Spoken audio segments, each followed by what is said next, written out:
Guys welcome back to my YouTube channel. तो आज की जो मेरी वीडियो है वो है वैष्णो देवी की यात्रा की। तो इस वीडियो में मैंने सबको लेटेस्ट इन्फॉर्मेशन दिया है, जो भी अभी कोरोना के बाद जाने का प्लान कर रहे हो ये वीडियो एंड तक ज़रूर देखना, या बहुत टाइम के बाद या बहुत सालों के बाद जा रहे हो वो तो ज़रूर ही देखना। तो इसमें मैंने सब कुछ बताया, जो कोरोना टेस्ट के बारे में, जो लेटेस्ट वेदर है वहाँ का, जो नया और पुराना रास्ता में डिफरेंस है, जो भी ट्रॉली स्टार्ट हुई है भवन से भैरव बाबा तक, लेकिन वो 2-3 साल पहले स्टार्ट हो चुकी है, बट मैंने वो सब कुछ ऐड किया हुआ है। सारी ये वीडियो डिटेल में है। प्लस आप बाणगंगा से भवन तक कैसे चढ़ाई कर सकते हो, अगर आप पैदल नहीं करना चाहते तो उसकी प्राइस डिटेल सब कुछ है, और आप कटरा तक कैसे पहुंच सकते हो वो सब भी है इस वीडियो में। तो ये वीडियो बहुत ज़्यादा यूज़फुल और हेल्पफुल और इन्फॉर्मेटिव होगी। तो अगर आपको लगता है कि आपका कोई नोन भी जाने का वहाँ पे प्लान कर रहा है तो आप ये वीडियो उनको भी शेयर कर सकते हो। और लेट्स स्टार्ट दिस वीडियो। और वीडियो के एंड तक ज़रूर देखना और कमेंट में जय माता दी भी ज़रूर लिखना। तो अगर हम वैष्णो देवी की यात्रा का प्लान कर रहे हैं तो हमें सबसे पहले कटरा आना पड़ेगा, और कटरा हम कैसे कैसे पहुंच सकते हैं तो इस वीडियो में हम दिल्ली को स्टार्टिंग पॉइंट मान के चल रहे हैं। कटरा तक हम कार, ट्रेन, बस और एयरप्लेन से पहुंच सकते हैं। तो सबसे पहले बात करते हैं कार की। अगर हम कार पे ट्रैवल करते हैं तो हमें 11 से 12 घंटे लगेंगे ट्रैवल में। अगर हम रात को कर रहे हैं, ओवरनाइट ट्रैवल करते हैं तो हमें 11 घंटे लगेंगे, और अगर हम दिन में कर रहे हैं तो ऑलमोस्ट 12 घंटे लगेंगे। और ये है 650 किलोमीटर अराउंड दिल्ली से कटरा तक।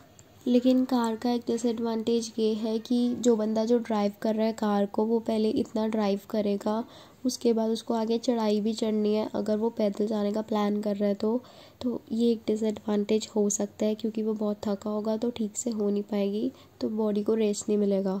तो दूसरी बात करते हैं, अगर हम बस से ट्रैवल करते हैं तो बस की टिकट 1200 से 1500 होगी। तो बस में 12 से 13 घंटे लग सकते हैं, और बाकी डिपेंड करता है कि वो कहाँ कहाँ रुकते हैं, तो वो टाइम और ऐड हो जाएगा। तीसरा तरीका आता है, अगर आप एयरप्लेन पे आ रहे हो तो वो सबसे नियरेस्ट जो एयरपोर्ट है वहाँ पे तो वो है जम्मू। जम्मू के बाद अगर आपको कटरा तो जाना ही है, तो कटरा तक 50 किलोमीटर है, तो उसके लिए आपको टैक्सी, बस या ट्रेन से ट्रैवल करना पड़ेगा। और एयरप्लेन की टिकट पर हेड 3000 से 4000 के बीच में मिलेगी। और अगर आप थोड़ा और टाइम पहले कराते हो तो हो सकता है कि थोड़ी सस्ती मिल जाए। तो चौथा तरीका है ट्रेन से ट्रैवल करना। ये सबसे अच्छा और सबसे सस्ता है। ट्रेन में 12 से 14 आवर्स लगते हैं, और ये दिल्ली से कटरा डायरेक्ट आपको मिल जाती है। ट्रेन के टिकट पहले से ही बुक करा लें, लास्ट मिनट थोड़ा सा मुश्किल होता है। और अगर आपको डायरेक्ट कटरा तक की नहीं मिल रही, जम्मू तक की मिल रही है, तो आप वो भी ले सकते हो। फिर जम्मू तक लेके कोई और ट्रेन में आप जम्मू से कटरा ट्रैवल कर सकते हो, या बस से ट्रैवल कर सकते हो, या कार से ट्रैवल कर सकते हो। 1 से 2 घंटे लगेंगे।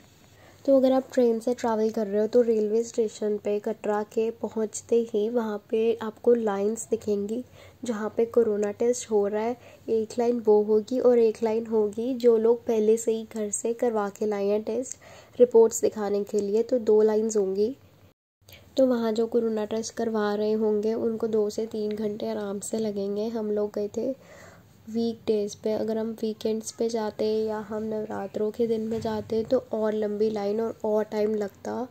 तो सबसे बेस्ट तरीका है, अगर आप वहाँ पे जा रहे हो तो पहले से ही अपनी रिपोर्ट्स लेके जाओ, आपका टाइम बचेगा और आप जल्दी चढ़ाई स्टार्ट कर सकते हो। अब इसके आगे बढ़ते हैं। अगर आप चढ़ाई करना चाहते हो, अगर आपको रेस्ट नहीं करना, तो आप रेलवे स्टेशन पे एक क्लॉक रूम बने होते हैं, जो आपके पास एक्स्ट्रा सामान है आपको ऊपर नहीं ले जाना वो आप वहाँ पे जमा करा सकते हो। और वहाँ पे वॉशरूम्स बने होते हैं, तो आप वहाँ पे हाथ मुंह धो के अच्छे से फ्रेश होके आप अपनी टैक्सी या ऑटो से बाणगंगा तक आप वहाँ से चढ़ाई स्टार्ट कर सकते हो। नहीं तो आप वहाँ से होटल्स ले सकते हो। अगर आपको लग रहा है कि आपको नहा धो के जाना है और अच्छे से थोड़ा सा रेस्ट करके जाना है, तो वहाँ पे आप होटल्स ले सकते हो। वहाँ पे आपको बहुत सारे मिल जाएंगे, जो होटल वालों के रिप्रेजेंटेटिव होंगे वो आपको बाजी मारेंगे कि होटल ले लो, इतने का 1500 से 1700 के बीच में भी मिल जाएंगे। नहीं तो आप घर से ऑनलाइन बुक भी करा के जा सकते हो। और वैष्णो देवी श्राइन बोर्ड की भी साइट है, वहाँ पे भी आपको बहुत सारे होटल्स के ऑप्शंस दिख जाएंगे, तो आप वहाँ से भी बुकिंग करा के जा सकते हो। और बहुत सारे होटल्स फ्री पिकिंग और ड्रॉपिंग की सर्विस प्रोवाइड करते हैं। तो चढ़ाई स्टार्ट करने से पहले आपके पास यात्रा पर्ची होनी ज़रूरी है, जो आप रेलवे स्टेशन से भी ले सकते हो या फिर आप बस स्टैंड से भी ले सकते हो या फिर आप ऑनलाइन भी निकलवा सकते हो, जो माता वैष्णो देवी श्राइन बोर्ड की जो वेबसाइट है वहाँ से। उसके लिए आपके पास अपना एक आइडेंटिटी प्रूफ भी होना चाहिए और ये सारे यात्रियों के लिए ज़रूरी होता है। रोज़ यहाँ पे कितने यात्री आ रहे हैं और उस भीड़ को कैसे कंट्रोल करें, उसके लिए ये यात्रा पर्ची का सिस्टम बनाया गया है। तो चढ़ाई स्टार्ट करने के 2 रास्ते हैं, एक है ताराकोट मार्ग और एक है बाणगंगा चेक पोस्ट। अगर आप पुराने रास्ते से चढ़ाई करना चाहते हो तो वहाँ पे आपको चरण पादुका के दर्शन होंगे, नए रास्ते से नहीं होंगे। और यहाँ पे पुराने रास्ते में अर्धकुंवारी 5.5 किलोमीटर में आ जाएगी, नए रास्ते में 7.5 किलोमीटर के बाद आएगी। और जो नया रास्ता है वो स्पेशली जो पैदल यात्री हैं उनके लिए ही बनाया है। वहाँ पे कोई घोड़े, पिट्ठू, पालकी कुछ नहीं ऐसा देखने को मिलेगा। और अगर आपको वो सब लेना है, वो करना है, तो आप पुराने रास्ते से ही जा सकते हो। पुराने रास्ते में आपको लगातार शॉप्स दिखती रहेंगी, स्टार्टिंग में फ़ोटोग्राफ्स की शॉप्स या फिर खाने पीने की शॉप्स। और जो नया रास्ता है वहाँ पे आपको थोड़ी कम शॉप्स देखने को मिलेगी, मतलब शॉप्स हैं, खाने पीने की भी है, लेकिन थोड़े थोड़े डिस्टेंस के बाद देखने को मिलेगी। अगर पुराने रास्ते से जाओगे तो आपको लगातार शॉप्स दिखती रहेंगी। और काफ़ी यात्री बाणगंगा में नहाने भी जाते हैं, क्योंकि इस पानी को बहुत पवित्र माना जाता है, क्योंकि माता वैष्णो देवी ने हनुमान जी की प्यास बुझाने के लिए यहाँ पे तीर चला के पानी निकाला था और उसके बाद अपने यहाँ पे बाल धोए थे, तो इसलिए इसको बाणगंगा भी बोलते हैं और बाल गंगा भी बोलते हैं। तो अगर आपको बाणगंगा देखनी है या वहाँ पे नहाने जाना है तो आप पुराने रास्ते से ही जाना प्रेफर करें, क्योंकि नए रास्ते में बाणगंगा नहीं आएगी। और अगर आपको भवन के पास कोई रूम लेना है या बेड लेना है तो आप निहारिका कॉम्प्लेक्स जो कटरा बस स्टैंड के बिल्कुल पास है वहाँ से अपनी बुकिंग करा सकते हो। नहीं तो बेस्ट है कि आप घर से ही ऑनलाइन बुक करा के जाओ, क्योंकि लास्ट मोमेंट पे रूम मिलना थोड़ा मुश्किल होता है। कटरा में प्रीपेड सिम नहीं चलती, तो आपके पास पोस्टपेड सिम का कनेक्शन होना ज़रूरी है।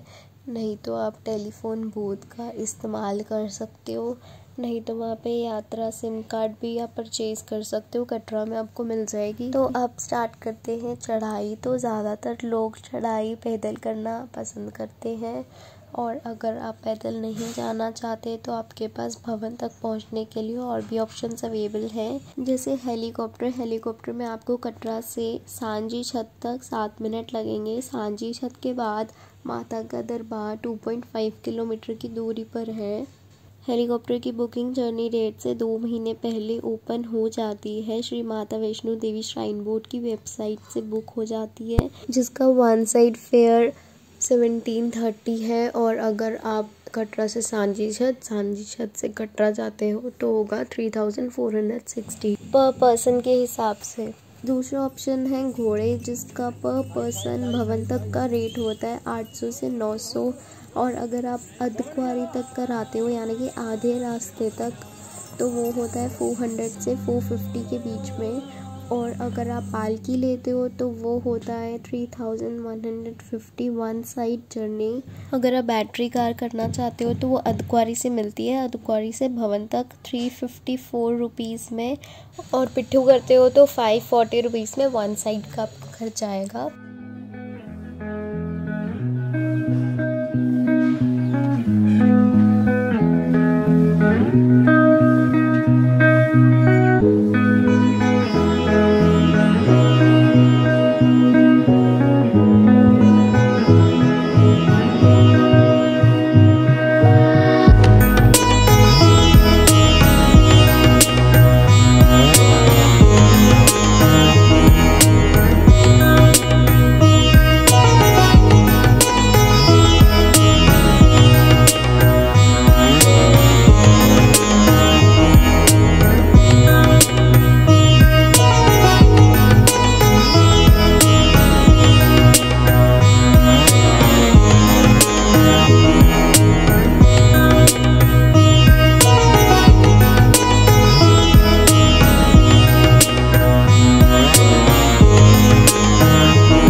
पे काफ़ी लोग दूर दूर से अपने बच्चों के मुंडन कराने आते हैं। जो पहला मुंडन होता है उसके बाद मत्था टेकने जाते हैं और वहाँ पे मुंडन बिल्कुल फ्री ऑफ कॉस्ट होता है। उसके बाद आप अपनी इच्छा से उनको पैसे दे सकते हो, अगर नहीं दोगे तो भी चलेगा। भवन से माता के दरबार तक जाने के लिए सामान साथ नहीं ले जा सकते, तो वहाँ पे बहुत सारा आपको क्लॉक रूम्स दिख जाएंगे जो फ्री ऑफ कॉस्ट होता है, तो वहाँ पर अपना सामान सबमिट करा सकते हो। नहीं तो अगर आपने आसपास का ही रूम लिया हुआ है अपना, तो आप अपना वहाँ सारा सामान रख के माता के दरबार में दर्शन कर सकते हो। और आपका वॉलेट या बेल्ट या फिर वॉच बिल्कुल अंदर अलाउ नहीं है, तो आप वो अपने सामान के साथ पहले ही सिक्योर करके जाना। अपने सामान में पहले से ही पैक कर लेना वो सब, क्योंकि अंदर अलाउ नहीं होता, वो वापस भेज देंगे आपको।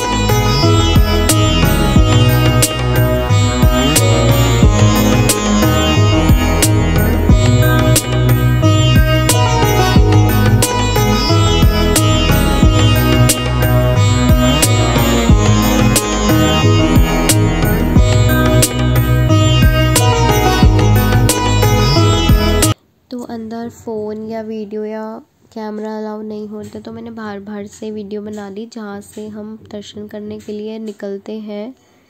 तो अब जैसे ही माता के दरबार से दर्शन करके एग्ज़िट करोगे तो आपको राइट साइड पे ही नीचे शिव जी की गुफा के साइड को जाने का रास्ता मिलेगा।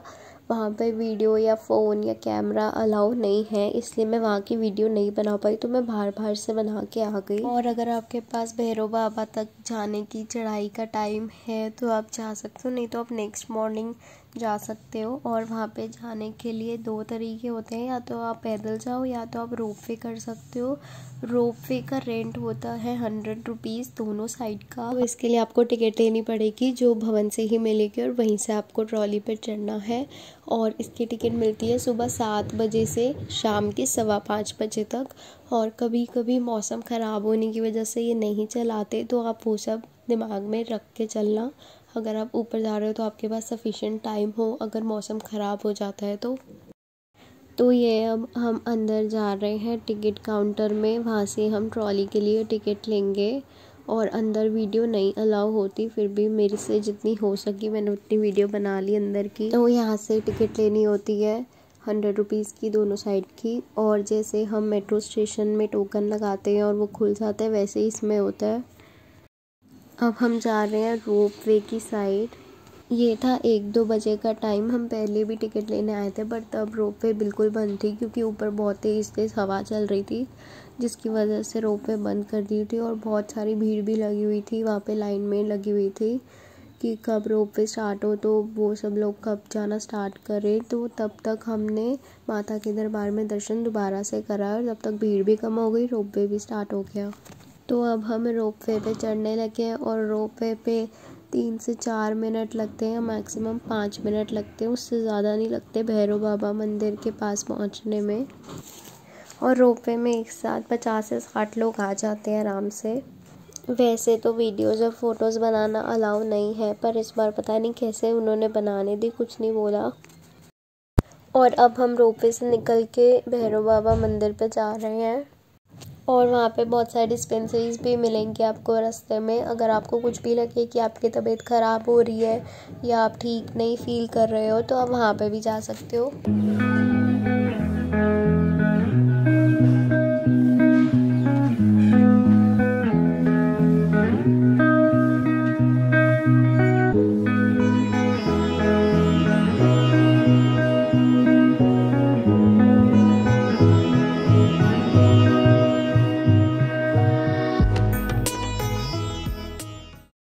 और यहाँ हम खड़े हैं भैरव बाबा मंदिर के बाहर, क्योंकि अंदर फ़ोटोज़ वीडियो या फ़ोन अलाउ नहीं था, कैमरा अलाउ नहीं था, इसलिए बाहर खड़े होकर हम वीडियोस बना रहे थे। और यहाँ हम फ़ोटो क्लिक करते हैं, बट ज़्यादा नहीं क्लिक कर पाए क्योंकि अनाउंसमेंट हो रही थी कि रोपवे 5 मिनट में बंद हो सकती है क्योंकि मौसम ख़राब हो रहा है, बहुत तेज़ हवा चल रही थी। तो इसीलिए 3-4 फ़ोटोज़ क्लिक करके हम लोग यहाँ से निकल गए थे।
और पूरे रास्ते आपको 300 से 400 मीटर की दूरी पे टॉयलेट्स दिख जाएंगे और पीने के पानी के आपको बहुत सारी मशीन्स दिख जाएंगी जहाँ पे अलग अलग पानी आता है, नॉर्मल, कोल्ड और हॉट वाटर आता है।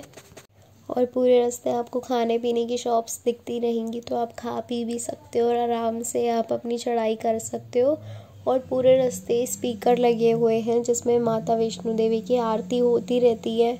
तो ये चढ़ाई बहुत ही एडवेंचरस होती है, आपको बहुत मज़ा आने वाला है। आप अपना ट्रिप जल्दी से प्लान करो। और इसी के साथ ही जितना मुझे पता था, नॉलेज थी, वो मैंने सारी इस वीडियो में दे दी है, सब कुछ डिटेल में मैंने बता दिया है।